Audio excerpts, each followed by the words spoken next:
Hello বন্ধুরা, তোমরা কেমন আছো? আশা করছি খুব ভালো আছো। আমিও খুব ভালো আছি। তো দেখো, তোমাদের আমি চিকেনের একটা রেসিপি দেখাচ্ছি, তো কীভাবে বানিয়ে দেখতে থাকো। প্রথমে দেখো, কিছুটা আমি বোনলেস চিকেন নিয়ে নিয়েছি। সামান্য একটু পরিমাণে গোলমরিচের গুঁড়ো সেটা দিয়ে দিলাম। অল্প একটু পরিমাণে নুন স্বাদ মতো সেটা দিয়ে দিচ্ছি, দেখতে পাচ্ছ। অল্প একটু পরিমাণে দেখো সয়া সস, সেটা আমি দিয়ে দিলাম, একদম এক ফোঁটা, কিন্তু বেশি না। এবার দেখো, সব কিছুকে ভালো করে আমি একসাথে চামচে দিয়ে মিশিয়ে নিচ্ছি। মিশিয়ে আমি ব্যাস 5-7 মিনিটের মতো রেখে দেবো। বেশিক্ষণ না রাখলেও হয় এই চিকেনটাতে। তো দেখো, সামান্য পরিমাণে আমি একটু ধনে পাতা সেটাও দিয়ে দিচ্ছি।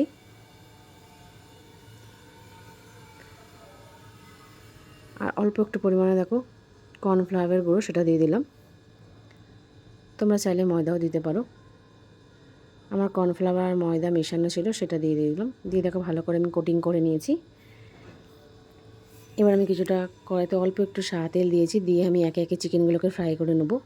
খুব বেশি কিন্তু ডিপ ফ্রাইটা করার একদমই দরকার নেই। এরকমভাবে কিন্তু অল্প তেলে হালকা হালকা ফ্রাই করে নিলেও হবে। তো দেখো, এইভাবে আমি বাকিটা সব তুলে নিচ্ছি।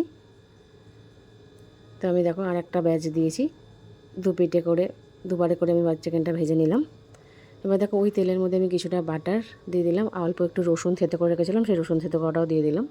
দিয়ে আবারও ভালো করে আমি মিশিয়ে নিচ্ছি।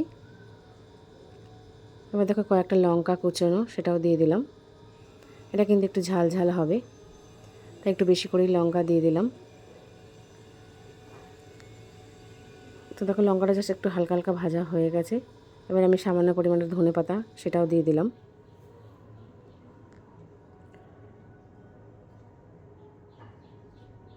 আর দেখো, যাতে মশলাটা পুড়ে না যায় তার জন্য অল্প একটু পরিমাণে জল দিয়ে দিচ্ছি।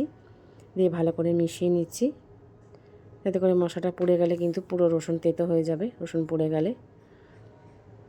এবার দেখো, যে চিকেনটা আমি ভেজে রেখেছিলাম সেই চিকেনটা আমি দিয়ে দিলাম।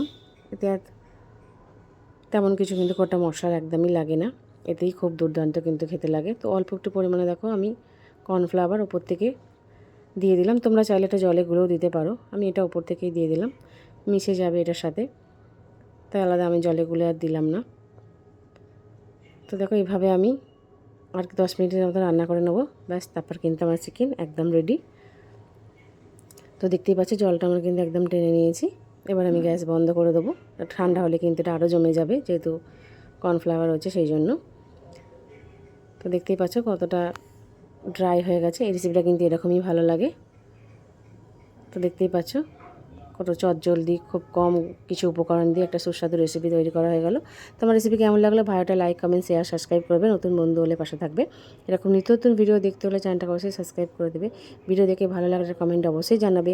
এখনও অবধি যারা সাবস্ক্রাইব করনি, প্লিজ সাবস্ক্রাইব করানো রইল। তো দেখতেই পাচ্ছ, এটা কিন্তু রাতে রুটি, পরোটা, লুচি যাই দিই খাও না কেন দুর্দান্ত খেতে লাগবে। তো অবশ্যই নিজেরা খাও, সকলকে খাও, একটা কমেন্টে অবশ্যই জানিও। তোমাদের কমেন্টের অপেক্ষায় সবসময় থাকি।